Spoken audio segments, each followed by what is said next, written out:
তো ওয়েলকাম বন্ধুরা, জবস তুমি আরএম ইউটিউব চ্যানেলে। তো রাজ্যে ডিএম অর্থাৎ ডিস্ট্রিক্ট ম্যাজিস্ট্রেট অফিসে নিয়োগের জন্য তোমাদের একটি নতুন ভ্যাকেন্সির নোটিফিকেশান রিলিজ করা হয়েছে। তো তোমাদের কিন্তু ভ্যাকেন্সিতে আবেদন সেটি কিন্তু অলরেডি স্টার্ট হয়ে গেছে। তো তোমরা কিন্তু এখানে ছেলে এবং মেয়ে উভয় আবেদন করতে পারবে। তো তোমাদের এখানে টোটাল কতগুলো ভ্যাকেন্সি দেওয়া হয়েছে, কোন পোস্টে তোমাদের এখানে নিয়োগ করা হচ্ছে, কোন পোস্টে আবেদন করতে গেলে তোমাদের এখানে কি বয়স এবং কি বেতন তোমাদের এখানে দেওয়া হবে, তোমাদের এখানে আবেদন করার লাস্ট তারিখ কি দেওয়া হয়েছে, কিভাবে আবেদন করতে হবে, এইসব ডিটেল সম্পর্কে কিন্তু আমরা আজকে ভিডিওতে আলোচনা করব। তো সবার প্রথমে তোমরা এখানে দেখো, আমরা যে অফিসিয়ালি নোটিশ সেটি কিন্তু আমরা এখানে ওপেন করে নিয়েছি। Office of the district magistrate, তো তোমাদের কিন্তু ডিএম অফিসে নিয়োগের জন্য এই ভ্যাকেন্সিটি রিলিজ করা হয়েছে। তোমাদের কিন্তু এখানে বলা হয়েছে, তোমাদের কিন্তু এখানে মেমো নাম্বার, ডেট এখানে তোমাদের দিয়ে দেওয়া হয়েছে। তোমাদের কিন্তু এখানে বলা হয়েছে application are invited from Indian citizen, তো ভারতের নাগরিক হলে কিন্তু আবেদন করতে পারবে। এই ভ্যাকেন্সিটি কিন্তু আমাদের ওয়েস্ট বেঙ্গলের জন্য তোমাদের এই ভ্যাকেন্সিটি রিলিজ করা হয়েছে। এবং তোমাদের কিন্তু এখানে সিরিয়াল নাম্বার বলা হয়েছে, তারপর তোমাদের পোস্ট নেম, তারপর তোমাদের এখানে জেন্ডার বলা হয়েছে, কারা কারা আবেদন করতে পারবে, এখানে তোমাদের টোটাল ভ্যাকেন্সির সংখ্যা বলা হয়েছে। এরপর তোমাদের এখানে বয়সের কথা বলা হয়েছে, তারপর তোমাদের এডুকেশন কোয়ালিফিকেশান, শিক্ষাগত যোগ্যতা, তোমাদের এখানে স্যালারি, তারপর তোমাদের কিন্তু এখানে কাস্টের কথা বলা হয়েছে, কোন কাস্টের ক্যাটাগরি স্টুডেন্টরা তোমরা এখানে আবেদন করতে পারবে। তো তোমাদের এখানে সিরিয়াল 1 নম্বরে বলা হয়েছে, তোমাদের কিন্তু এখানে নিচে 3 নম্বরে বলা হয়েছে প্যারামেডিক্যাল স্টাফ। তো প্যারামেডিক্যাল স্টাফে তোমরা কিন্তু এখানে মেল অ্যান্ড ফিমেল, ছেলে এবং মেয়ে উভয় আবেদন করতে পারবে। এখানে তোমাদের টোটাল 1টি ভ্যাকেন্সি দেওয়া হয়েছে। এবং তোমাদের এখানে বয়সের কথা বলা হয়েছে 21 থেকে 40 বছর বয়সের মধ্যে হলেই কিন্তু তোমরা এখানে আবেদন করতে পারবে। এবং তোমাদের এখানে শিক্ষাগত যোগ্যতার কথা বলা হয়েছে এইচএস পাস। তো তুমি যদি সিম্পলি এখানে 12 পাস করে থাকো, উচ্চ মাধ্যমিক পাস করে থাকো, তাহলে এখানে আবেদন করতে পারবে। তার সঙ্গে সঙ্গে কিন্তু বলা হয়েছে ডিপ্লোমা ইন নার্সিং, তো তোমাদের কিন্তু অবশ্যই এখানে 12 পাসের সঙ্গে কিন্তু এখানে তোমাদের কিন্তু ডিপ্লোমা থাকতে হবে নার্সিংয়ে, তাহলে কিন্তু এখানে আবেদন করতে পারবে। তারপর তোমাদের নিচে এখানে আদার কোয়ালিফিকেশানের কথাও কিন্তু এখানে বলা হয়েছে। এখানে বলা হয়েছে at last 3 year experience in the relevant field. তো তুমি কিন্তু যে ফিল্ডে আবেদন করবে সেই ফিল্ডে তোমাদের কিন্তু অবশ্যই এখানে 3 বছরের কিন্তু এখানে এক্সপিরিয়েন্স চাওয়া হয়েছে তোমাদের নার্সিংয়ে, তাহলে তুমি কিন্তু এখানে আবেদন করতে পারবে। প্যারামেডিক্যাল স্টাফ এই পদে তুমি কিন্তু আবেদন করতে পারবে। তোমাদের কিন্তু এখানে বেতনের কথা বলা হচ্ছে 12,000 টাকা পার মান্থ বেতন দেওয়া হবে। এবং তোমরা কিন্তু এখানে ইউআর অর্থাৎ আনরিজার্ভড ক্যাটাগরি স্টুডেন্টরা আবেদন করতে পারবে। এরপর তোমাদের এখানে 2 নম্বর যে পোস্ট সেটি বলা হয়েছে হাউস ফাদার। এই হাউস ফাদার পদে আবেদন তোমরা কিন্তু এখানে শুধু ছেলেরাই, মেলরা আবেদন করতে পারবে। টোটাল এখানে 1টি ভ্যাকেন্সি দেওয়া হয়েছে।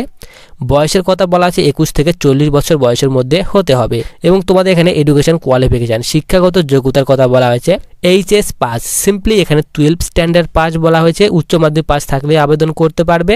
এবং তোমাদের এখানে আদার যে কোয়ালিফিকেশান সেটি বলা হয়েছে at last 3 year experience in child care programme oblique institute. তো তুমি যদি এখানে 3 বছরের এখানে চাইল্ড কেয়ার প্রোগ্রামে তোমার যদি এক্সপিরিয়েন্স থাকে 3 বছরের, তাহলে তুমি কিন্তু এখানে আবেদন করতে পারবে। এখানে তোমার বেতনের কথা বলা হয়েছে 14,564 টাকা পার মান্থ বেতন দেওয়া হবে। তোমরা কিন্তু এখানে এসটিরাই আবেদন করতে পারবে। এরপর এখানে তোমাদের 1 নম্বর যে পোস্ট সেটি বলা হয়েছে কাউন্সিলর। এই কাউন্সিলর পদের জন্য তোমরা কিন্তু এখানে ছেলে মেয়ে উভয় আবেদন করতে পারবে। টোটাল 1টি ভ্যাকেন্সি দেওয়া হয়েছে। বয়সের কথা বলা হয়েছে 24 থেকে 40 বছর বয়সের মধ্যে হলেই আবেদন করতে পারবে। এবং তোমাদের এখানে এডুকেশন কোয়ালিফিকেশান, তোমাদের এখানে শিক্ষাগত যোগ্যতার কথা বলা হয়েছে। এখানে বলা হয়েছে গ্র্যাজুয়েট ইন, এখানে বলা হয়েছে সোশ্যাল ওয়ার্ক, অথবা এখানে বলা হয়েছে সোশ্যোলজি, অথবা এখানে বলা হয়েছে সাইকোলজি, অথবা এখানে বলা হয়েছে পাবলিক হেলথ, অথবা এখানে বলা হয়েছে counselling from a recognised university. তো তোমার কিন্তু এখানে বলা আছে গ্র্যাজুয়েট পাস থাকতে হবে। যে কোনো একটি ট্রেড থেকে তোমার যদি গ্র্যাজুয়েশন কমপ্লিট করা থাকে তাহলে কিন্তু এখানে আবেদন করতে পারবে। অথবা তোমাদের এখানে দিয়ে দেওয়া হয়েছে নিচে আরেকটি কোয়ালিফিকেশান, এখানে বলা আছে তোমার যদি পিজি কোর্স করা থাকে ডিপ্লোমা ইন, এখানে বলা আছে কাউন্সিলিং অ্যান্ড কমিউনিকেশান। তো তোমার যদি এই ফিল্ডে এখানে ডিপ্লোমা করা থাকে তাহলে তুমি কিন্তু এখানে আবেদন করতে পারবে। নিচে কিন্তু তোমাদের এখানে বলা আছে at last 1 year of work experience with, এখানে বলা হয়েছে তোমরা কিন্তু অবশ্যই এখানে 1 বছরের কাজের এক্সপিরিয়েন্স থাকতে হবে। ওম্যান অ্যান্ড চাইল্ড ডেভেলপমেন্ট এই ফিল্ডে তোমার কিন্তু 1 বছরের এক্সপিরিয়েন্স থাকতে হবে, তাহলে তুমি কিন্তু এখানে কাউন্সিলর পদের জন্য আবেদন করতে পারবে। এখানে তোমাদের বেতন বেতনের কথা বলা হয়েছে, তোমাদের কিন্তু এখানে 23,170 টাকা পার মান্থ বেতন দেওয়া হবে এবং তোমরা কিন্তু এখানে এসসিরাই আবেদন করতে পারবে। এরপর তোমাদের এখানে জেনারেল যে গাইডলাইন সেটি তোমাদের দিয়ে দেওয়া হয়েছে। তোমাদের কিন্তু এখানে রিটেন টেস্ট নেওয়া হবে, তোমাদের কিন্তু এখানে 80 নম্বরের রিটেন টেস্ট নেওয়া হবে। তার এখানে তোমাদের ডিটেলস দিয়ে দেওয়া হয়েছে। ইংলিশ থেকে 20 নম্বরের কোশ্চেন থাকবে, অ্যারিথমেটিক থেকে, অ্যাওয়ারনেস থেকে, জেনারেল অ্যাওয়ারনেস থেকে কোশ্চেন থাকবে। এইভাবে তোমাদের কিন্তু এখানে 80 নম্বরের রিটেন টেস্ট নেওয়া হবে। এরপর সবার নিচে তোমাদের কিন্তু এখানে বলে দেওয়া হয়েছে, তোমাদের এখানে বলা হয়েছে application will be received form, এখানে বলা আছে 5 জানুয়ারি 2024। তো তোমাদের কিন্তু এখানে 5 জানুয়ারি 2024 থেকে কিন্তু আবেদন স্টার্ট হয়ে গেছে এবং তোমরা কিন্তু এখানে 24 জানুয়ারি 2024 পর্যন্ত ভ্যাকেন্সিতে আবেদন করতে পারবে এবং তোমাদের কিন্তু এখানে অফলাইন মোডে আবেদন করতে হবে এবং তোমাদের অফলাইন যে আবেদন করবে তার সঙ্গে সঙ্গে তোমাদের কিন্তু এখানে যে ডকুমেন্টসগুলি এখানে সেলফ অ্যাটেস্টেড করতে হবে সেগুলি এখানে বলা আছে। তোমাদের কিন্তু অবশ্যই এখানে বলা আছে তোমাদের এজ প্রুফ এবং বলা আছে এখানে রেসিডেন্টিয়াল এখানে প্রুফ হিসেবে তোমাদের যে কোনো একটি আধার কার্ড কিংবা তোমাদের এখানে যে ভোটার আইডি কার্ড সেগুলি তোমাদের প্রয়োজন হবে। তারপর এখানে qualification certificate, experience certificate, caste certificate, এইসব তোমাদের কিন্তু ডকুমেন্টস চাওয়া হয়েছে। এরপর সবার নিচে তোমাদের কিন্তু এখানে তোমাদের যে অ্যাপ্লিকেশন ফর্ম সেটি কিন্তু দিয়ে দেওয়া হয়েছে। এই অ্যাপ্লিকেশন ফর্মটি কিন্তু আমি ভিডিওর ডিসক্রিপশন বক্সে দিয়ে রাখবো, তো তোমরা সেখান থেকে কিন্তু ভ্যাকেন্সির যে অ্যাপ্লিকেশন ফর্মটি সেটি কিন্তু ডাউনলোড করতে পারবে। এখানে তোমাদের কিন্তু এখানে বলা আছে application for the post of, তুমি যে পোস্টে আবেদন করবে সেই পোস্টের নাম তোমাদের কিন্তু এখানে ফিল করতে হবে। এরপর তোমাদের এখানে পাসপোর্ট সাইজ তোমাদের কিন্তু একটি ফটো লাগাতে হবে। এরপর সবার নিচে তোমাদের কিন্তু এখানে বলে দেওয়া হয়েছে তোমাদের কিন্তু এই অ্যাপ্লিকেশন ফর্মটি সব ব্লক লেটার ফিল করতে হবে।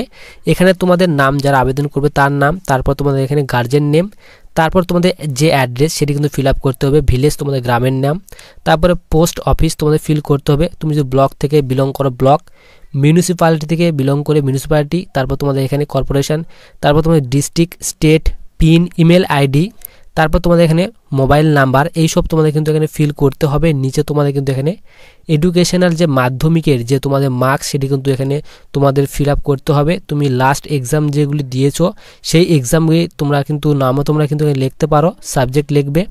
তারপর তুমি কোন এখানে বোর্ড কিংবা ইউনিভার্সিটি পাস করেছো, কত সালে পাস করেছো, কত মার্কস তুমি পেয়েছো, তারপর তোমাদের এখানে পার্সেন্টেজ সব কিন্তু এখানে ফিল আপ করে তোমাদের কিন্তু পাঠাতে হবে। তোমাদের কিন্তু এখানে উপরে অ্যাড্রেস দিয়ে দেওয়া হয়েছে, এই অ্যাড্রেস তোমাদের কিন্তু পাঠাতে হবে। লাস্ট ডেট তোমাদের কিন্তু এখানে দিয়ে দেওয়া হয়েছে। তোমাদের কিন্তু এখানে বলা হয়েছে 24 জানুয়ারি 2024 আগে তোমাদের কিন্তু ভ্যাকেন্সিতে আবেদন অফলাইন আবেদন করে তোমাদের কিন্তু পাঠাতে হবে। তো ভ্যাকেন্সির ফুল ডিটেলস কিন্তু আমরা ভিডিওতে আলোচনা করলাম। তো ভিডিওটি তোমাদের কোনো হেল্পফুল মনে হয় তাহলে অবশ্যই ভিডিওটিকে লাইক করে চ্যানেলটিকে সাবস্ক্রাইব করে পাশে থাকা বেল আইকনটিতে ক্লিক করে রাখো ভবিষ্যতে আসা বিভিন্ন ধরনের চাকরি নোটিফিকেশন পাওয়ার জন্য।